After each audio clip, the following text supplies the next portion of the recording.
bienvenue dans l'émission Parole de femmes. Nous sommes avec notre invité, le pasteur Nadège. Bonjour. Bonjour. Tu vas bien? Je vais très bien. Je suis encore là. Oui, encore. C'est glorieux. Bonjour, pasteur Nadège. On est contente. On avait planifié que tu serais là aujourd'hui et tu es là aujourd'hui. Oui. Et ça tombe bien parce qu'on parle de la planification. C'est incroyable, hein, quand même. Ah, vraiment. Quelle coïncidence. Depuis le début de cette semaine, comment nous avons parlé de l'équilibre dans la vie, comment trouver un équilibre dans notre vie, parce que c'est des questions que se posent beaucoup de femmes et elles te posent elles-mêmes cette question. Donc tu pourras leur dire maintenant, regardez la série Paroles de femmes, je vous ai tout dit et tout a été dit, donc ce sera excellent. Oui, vraiment, ce sera, je pense, une bonne façon de pouvoir bénir les femmes partout où tu vas aller, de pouvoir parler de l'émission Paroles de femmes. De parler de l'émission, ça m'éviterait de beaucoup parler encore et encore. Et comme aujourd'hui, on va parler de la planification et de la délégation, parce que tu as appris au fil des années que c'était vraiment deux clés pour avoir une vie équilibrée. Et je t'avais demandé, es-tu une personne disciplinée? Je suis désolée, je suis obligée de le dire parce que j'ai tellement aimé ta réponse. Au sens propre du terme. Non. J'ai beaucoup aimé au sens propre du terme, peut-être, mais dans un autre sens, oui, entièrement, absolument. Je me suis dit, moi aussi, finalement, je suis disciplinée, mais pas au sens propre du terme. C'est pas toujours, au fait, je peux dire, par nature, tu n'es pas aussi quelqu'un de vraiment très discipliné, mais à force de responsabilité, tu le deviens, que tu le veuilles ou pas, parce que tu te dis, si je ne le fais pas, si je marche pas vraiment avec toutes avec cette discipline, ça va pas marcher du tout. Et à force de responsabilité, on acquiert certaines choses qu'on n'avait pas avant, et on y travaille. Pour certaines personnes, naturellement, ils sont comme ça. Comme ton mari. Comme mon mari. D'ailleurs, on a peu parlé de ton mari, mais il faut dire, ton mari est le pasteur Atoms aussi. Oui, mon mari, c'est le pasteur Atoms Mbouma. Et moi, je suis sa femme. C'est vrai qu'il est tellement discipliné. Au début, je lui disais, toi, tu fais des complexes aux gens. Et puis il disait, non, pas aux gens, à toi. Parce que, au fait, quand il se met dans quelque chose, il le fait bien. Moi, je me disais, comment il peut être ça, il place son temps, il se réveille vers 3 heures, il travaille, et puis il prie, et tout ça, il rentre là, et puis il dit, là, je vais travailler, il arrête tout, il fait, il sait qu'il devait faire, il planifie les choses. Et moi, j'avais l'impression que, au fait, quand on n'arrive pas à faire quelque chose, j'avais l'impression qu'il en faisait trop. J'ai dit, tu en fais trop. Mais non, il en fait pas trop. J'ai appris. Pour planifier, au fait, c'est pas seulement penser. Je vais penser, planifier. Non, il faut s'asseoir, réfléchir, regarder sa vie, regarder toutes les responsabilités qu'on a, et puis commencer à planifier. Et puis, vous savez, l'équilibre, il faut vraiment placer de l'équilibre dans sa vie, dans son quotidien. Sinon, ça marche pas, parce que l'un des avantages de l'équilibre, c'est l'harmonie. Si vous voulez avoir de l'harmonie dans votre vie, malgré les responsabilités, malgré toutes ces choses que vous avez, c'est vraiment une histoire de planifier. Il faut vraiment planifier. Je planifie, il y a tels événements à l'église. On essaie de planifier, placer des dates pour des conventions, des séminaires. Vous avez, comme là, je chante aussi dans Gaël. Et nous savons, je sais que là, comme s'il n'y a pas assez d'activités, je sais quand même mettre quelque chose en priorité par rapport à Gaël. Mais quand Gaël prépare quelque chose, comme là, nous sommes en train cette année de préparer les 20 ans de Gaël. Donc, on est tous à fond. Donc, dès que je rentre, il y aura des répétitions, il y aura toutes ces choses à faire par rapport à l'événement. Et il faut s'asseoir, réfléchir, parce que tu dois donner de ton temps. Donc, il faut s'asseoir et réfléchir. Et ça, c'est très important. Et si nous voyons aussi dans Proverbe 31:15 sur la femme vertueuse, la Bible est en train de dire, elle se lève pendant qu'il fait encore nuit, elle donne à manger aussi à sa maison, et elle donne aussi des tâches à ses servantes. Des ordres. Des ordres. Parce que là, j'ai vu aussi à la délégation.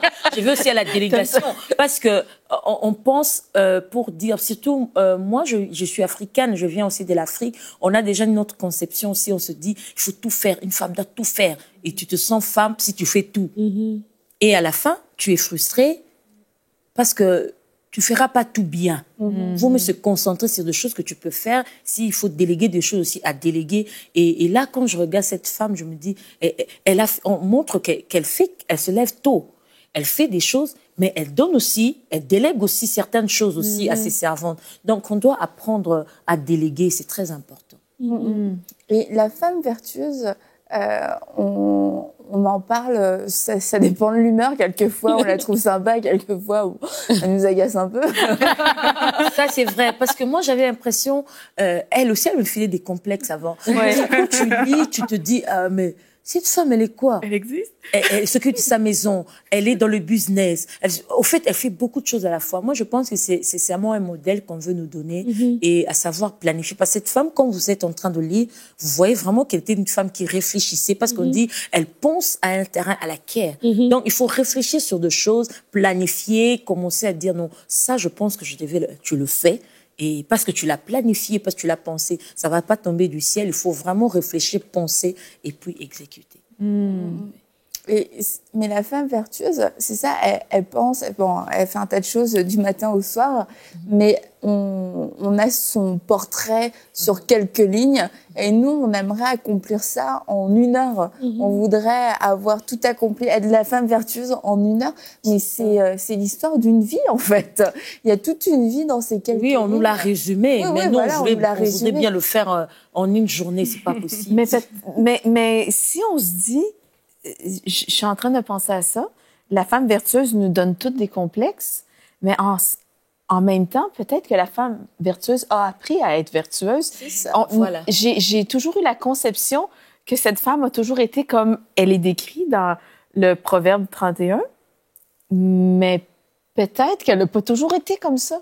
Et qu'elle a appris à être comme ça. Oui, moi je le pense, moi je le crois parce que j'ai parlé avec des gens aussi que vous trouvez dynamiques et tous efficaces. Quand vous parlez, elles vous disent ça j'ai appris de mes erreurs. C'est que tu vois, c'est les résultats des erreurs, c'est des résultats de pleurs, c'est des résultats de réflexion. Et ça encourage à se dire oui, ok, ça m'apprend aussi à planifier, à commencer à réfléchir sur mon horaire, sur mes projets, à réfléchir et à planifier. Et ça m'aide. Parce qu'on sent dans cette femme une maturité, une sagesse. Je crois pas qu'elle a 20 ans nécessairement. On voit qu'il y a comme une vie où elle a appris, elle est devenue comme ça. Et je pense qu'elle a acquis beaucoup de sagesse et de dextérité à jongler toutes ces tâches et justement à pouvoir déléguer, parce que quand on délègue, c'est qu'on sait ce à quoi on est appelé et on est capable aussi de gérer. On en a parlé, je crois que c'est hier, justement, vous savez ce à quoi vous êtes appelé et ça enlève les complexes. Donc, si on a trouvé notre valeur dans ce que nous sommes et ce quoi Dieu nous a appelés, je pense qu'après, il y a la facilité, c'est quelque chose de naturel de pouvoir déléguer. Voilà. La bonne nouvelle, c'est que ça s'apprend. Parce que c'est pas, chez certaines personnes, ça se fait pas vraiment naturellement. Ça se fait pas naturellement. On a le cahier de charge que oui, Dieu m'appelle à faire ça et tout. On est zélé, mais force est de constater que dans le quotidien, il y a plein de choses. Et c'est vraiment important de comprendre que ça s'apprend à planifier. Moi, je le dis parce que moi, je savais rien planifier. C'est quand j'ai donné ma vie au Seigneur qu'à l'église, d'ailleurs, on me l'a enseigné. On m'a enseigné à gérer l'argent, à planifier, etc. Et ça s'apprend. Ça rentre dans le processus vraiment de la vie. On ne devient pas vertueuse du jour au lendemain. Comme on l'a dit, c'est voilà. Il y a dans le contexte que chaque personne a, c'est une femme, elle a ses enfants, elle a son mari, elle a ses activités, le ministère, etc. Mais dans tout ça, vraiment, c'est d'avoir la volonté d'apprendre à déléguer, comme toi, tu l'as eu, Pasteur Nadège, par rapport à ton mari, la volonté vraiment d'apprendre à le faire, mais en restant toujours dans le plan, en restant toujours dans la direction que Dieu nous donne par rapport à la vie. C'est vrai, il faut le vouloir et s'y appliquer. Ça tombe pas du ciel, il faut le vouloir très fort et s'y appliquer, je pense. Et je crois qu'il faut aussi savoir que quand on planifie les choses, en fait, on parle d'avoir un équilibre de vie. Quand quelque chose est planifié, on voit les choses venir et on s'y prépare en fait. Voilà. Alors quand je planifie ma journée ou quand je planifie ma semaine ou comme vous avez dit, je planifie mon année, c'est pas le 1er janvier que vous allez planifier votre année, c'est dès maintenant parce que vous avez dit hier que par rapport aux événements des enfants par exemple, je planifie déjà l'année prochaine dans mes invitations quelle date et tout ça je vais éviter. Donc la planification fait que vous allez avoir un meilleur équilibre de vie. C'est comme un ingénieur qui veut bâtir un pont et qui dit, ben, on ira au fur et à mesure. Mais non. C'est,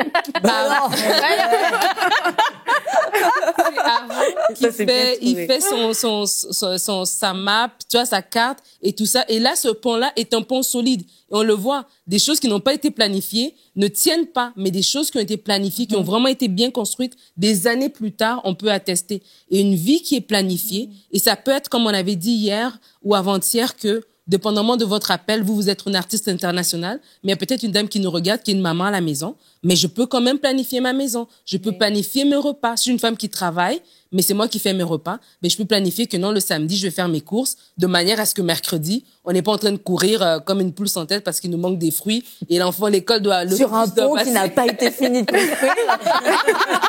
C'est vrai, et ça crée des frustrations dans la maison et après, on se sent comme si, oh, je sais rien faire. Mais c'est pas que tu sais rien faire, c'est pas que t'es débordé ou t'es dépassé et tu veux tout lâcher. Non, c'est question tout simplement de planifier. On peut planifier. S'il y a des gens qui ont des challenges qui arrivent pas à voir à long terme, voilà. Planifie la semaine, planifie la journée. Vas-y, des petits trucs au fur et à mesure. Et quand tu vois que ça marche bien, ah ben ça donne le courage de faire des plus grandes planifications. Et puis déléguer, ça nous aide aussi. Il faut pas. C'est pas au fait c'est pas une option. On doit déléguer parce que si nous voulons cet équilibre, que ce soit dans notre foyer, dans notre couple, les enfants, la maison, on doit déléguer parce que c'est ton-là, lorsque quelqu'un d'autre le fait, toi tu peux avoir le temps pour ton mari aller manger ensemble ou bien passer un moment avec les enfants. Mais si tu veux tout faire, être partout en même temps, c'est déjà impossible que vous soyez partout et ça sera toujours une situation de frustration et d'aigreur. Vous voyez, vous trouvez une femme aigrie parce qu'elle fait tout à la fois et puis elle se plaint. Moi, je suis partout, je fais tout à la fois. On ne te l'avait pas demandé. Donc, il faut déléguer. Il faut apprendre à déléguer. Oui, moi, j'étais dans les cas. J'étais en train de courir partout, de faire tout à la fois. Mon mari, une fois, m'a dit, mais tu as des gens à la maison. Pourquoi tu payes des gens à travers la maison si tu ne sais pas leur donner des tâches bien claires à faire? Pourquoi tu les payes? C'est qu'on arrête. Comme tu veux le faire, tu le fais alors. Ou sinon, tu apprends aux personnes avec qui tu es. Tu as déjà quelques années de confiance. Tu peux commencer quand même à déléguer, que ce soit à la maison, que ce soit pour des travaux ménagers, que ce soit pour l'église, il faut faire confiance aussi, commencer à faire confiance, à laisser les autres faire aussi certaines choses, parce que vous n'êtes pas la seule personne qui sait tout faire dans la vie. Il faut apprendre à déléguer aussi. Et c'est aussi ça aide aussi les autres à apprendre. Nous aussi, on nous a donné des chances dans la vie parce que quelqu'un t'a fait confiance, t'a donné à faire telle chose la première fois. Et c'est comme ça qu'on a appris. Pourquoi ne pas le faire aussi pour les autres, au fait. Et t'as vu la différence quand t'as commencé à déléguer dans ta vie de tous les jours? J'ai vu cette différence. J'avais des moments où je pouvais faire ouf. Parce qu'avant, j'avais les moments, j'avais vraiment l'impression de ne pas avoir même quelques minutes pour moi. Même pas le temps pour son mari et tout ça. Mais en déléguant, vous avez le temps, vous pouvez aller manger ensemble, même, c'est pas toujours le soir quand vous finissez tout. Mais en plein midi, comme ça, vous pouvez manger quelque chose et puis chacun rentrer à ses occupations. Mais on a eu quand même ces temps-là parce qu'il y a d'autres personnes qui font le travail aussi à côté de nous. Mais je crois qu'il y a des femmes qui veulent pas déléguer parce que elles se mettent un poids. Parce que, comme vous avez dit, la confiance, t'as pas confiance à laisser aller. Tu penses que je dois tout faire moi-même.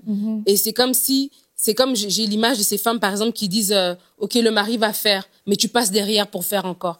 Mais finalement, t'as pas délégué, en fait. Mais faut que tu le saches parce que tu dis, si je veux avoir un bon équilibre de vie, il y a des choses que je laisse aller, je laisse faire. Puis si c'est pas fait exactement à la minute près comme moi, j'aurais voulu le faire, c'est pas moindre, ça a quand même été fait à sa manière à lui, mais il a quand même fait. Donc, déléguer à ses enfants, déléguer à son mari, il y a des choses que je peux pas tout faire, mais c'est vraiment important pour avoir un bon équilibre parce qu'à la fin, si tu le fais pas, t'es fatigué, t'es énervé, t'es irritable et irrité. Et là, c'est là, on va te dire, mais qui t'a demandé de porter tout ça, tu vois?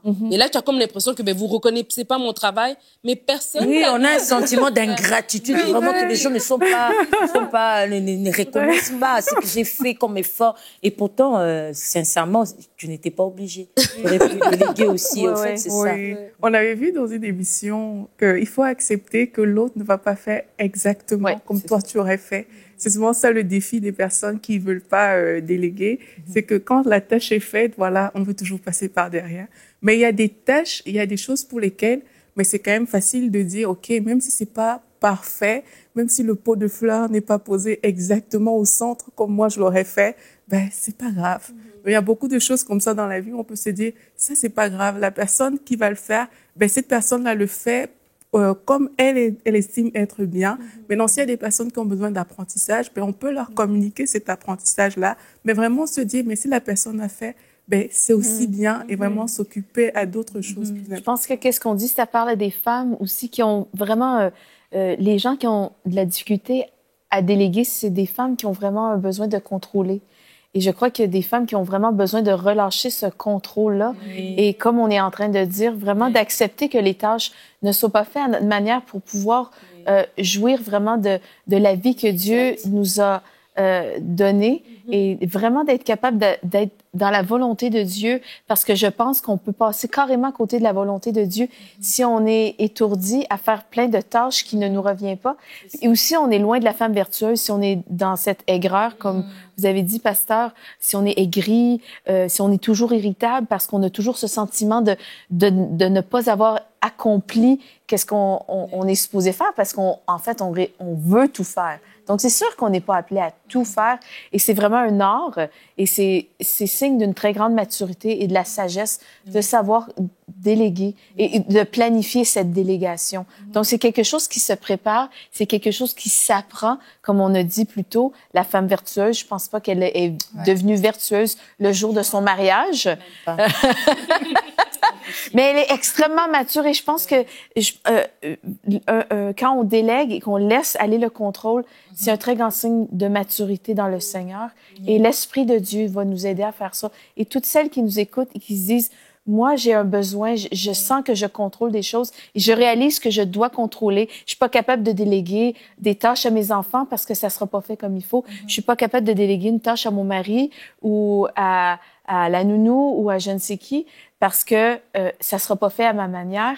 Eh bien, je pense que il y a une prise de conscience qui doit être faite là et se dire, vraiment, Saint-Esprit, aide-moi vraiment à recevoir ta paix en déléguant aussi, parce qu'il y en a, je pense, qui deviennent anxieuses à planifier et déléguer, sont incapables de le faire. Et vraiment que la paix de Dieu les aide et les remplisse, l'Esprit de Dieu les remplisse. Et c'est l'Esprit de Dieu qui nous donne la capacité de faire ça. C'est vraiment, ça va être un pas plus près dans notre destinée, un pas plus loin dans notre destinée. Et puis savoir qu'on délègue pas tout. Je vais pas déléguer quelqu'un être la femme de mon mari à ma place, ou bien déléguer être à une autre femme, d'être mère de mes enfants. Il y a des choses qu'on délègue pas, mais il y a des tâches qu'on peut déléguer à faire. Mais ma place de femme auprès de mon mari, je dois le faire. Alors, si je pense qu'en le faisant, si je veux bien le faire, c'est en laissant même un petit moment que quelqu'un fasse ceci à ma place. Pourquoi je ne le ferai pas?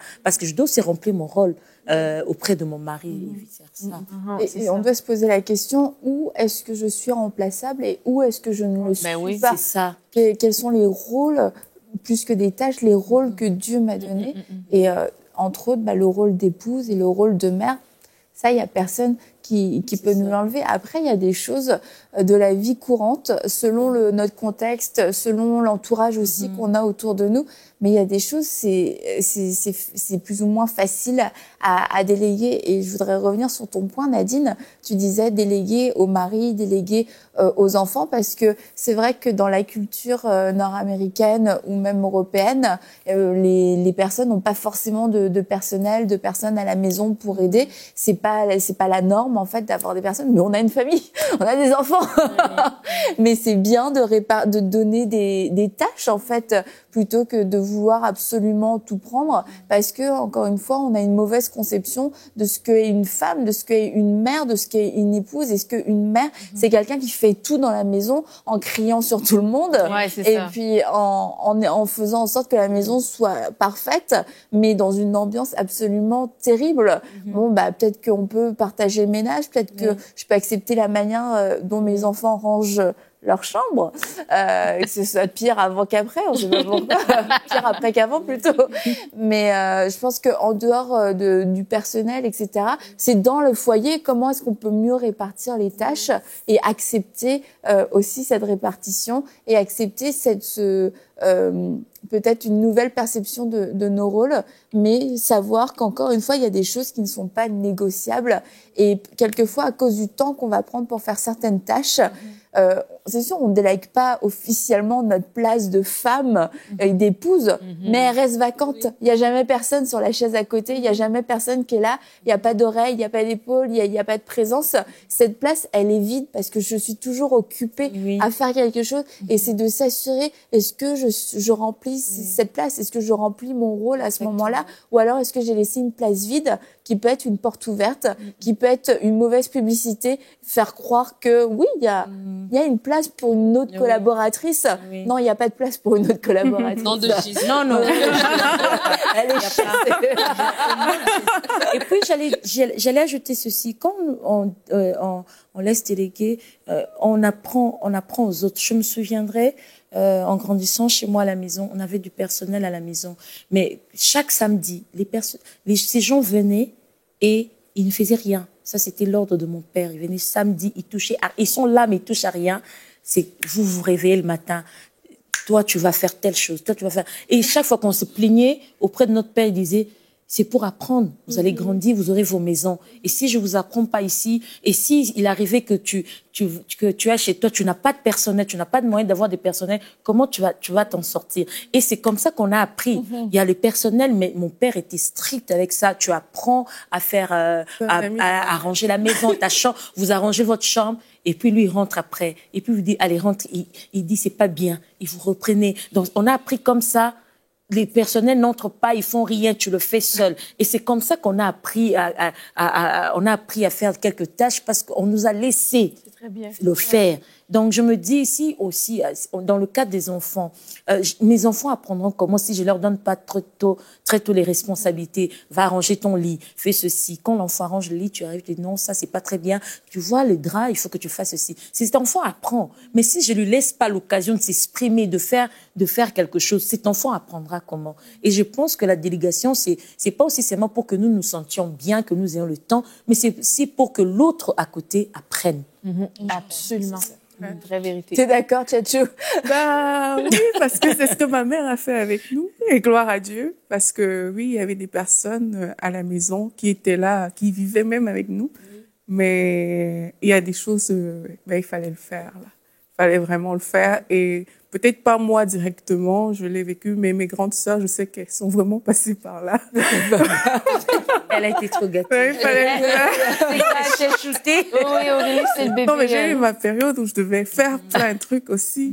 Mais vraiment, c'est une bénédiction. C'est vraiment une grâce parce que c'est vrai, on grandit, on quitte nos parents et puis après, il va falloir se retrouver dans la vraie vie seul et puis il va falloir manager ça. Donc vraiment, la délégation, c'est pas juste je me débarrasse de certaines choses. C'est vraiment, il y a un but pour lequel on délègue. Ça doit être intentionnel. Exactement. Vraiment et pour c'est aider l'autre. là qu'on poursuit en fait pour que les choses soient bien faites. Pas juste je délègue et puis ciao ciao.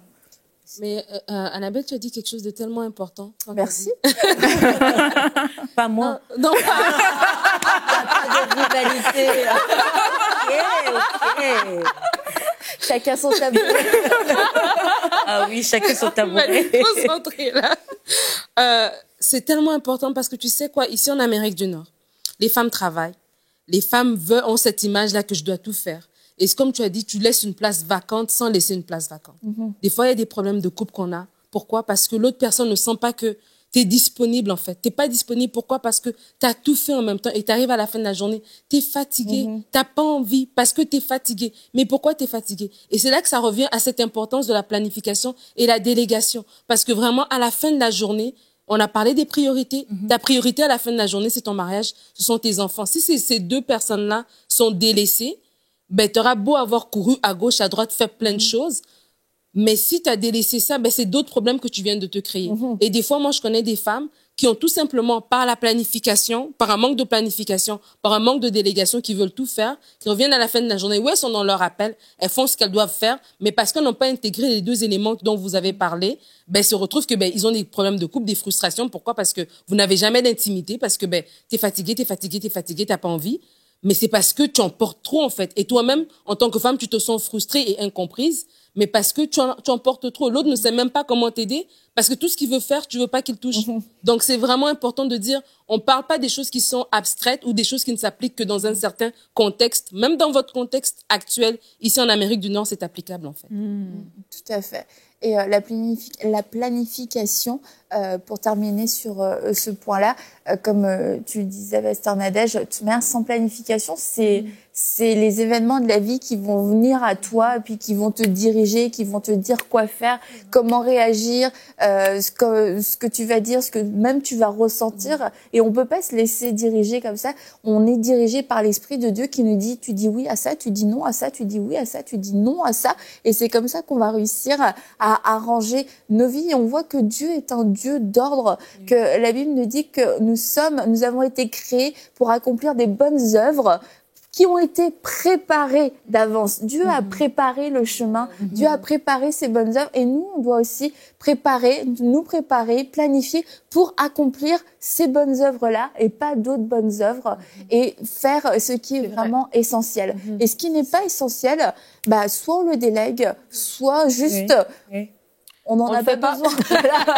Soit juste, on n'en a pas besoin, mais de pas avoir peur de franchir ce pas. Et puis, je pense que beaucoup de femmes ont été réconciliées aussi avec la femme vertueuse. Donc, c'est bon, vous pouvez reprendre, vous pouvez recoller le proverbe 31 dans votre Bible. Et restez fâchés. Vous pouvez le lire en toute quiétude en disant, cette femme, elle a appris. Et nous aussi, on va apprendre. Et on se dit à demain pour une prochaine émission de Paroles de Femmes. Nous serons toujours avec Pasteur Nadège et nous allons parler du couple.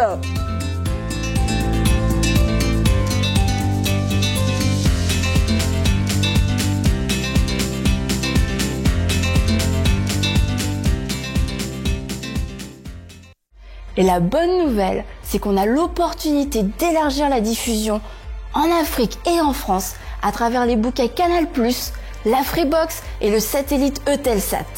Cela nous permettra de toucher des millions de nouveaux téléspectateurs. Et pour que cela soit possible, nous avons besoin de 1500 visionnaires qui s'engagent à donner 1 000 € ou plus. Ensemble, nous allons relever ce défi. Vous pouvez faire votre don sur emcitv.com en une seule fois ou en plusieurs mensualités. Dès maintenant, donnons pour amener EMCI TV à une nouvelle dimension.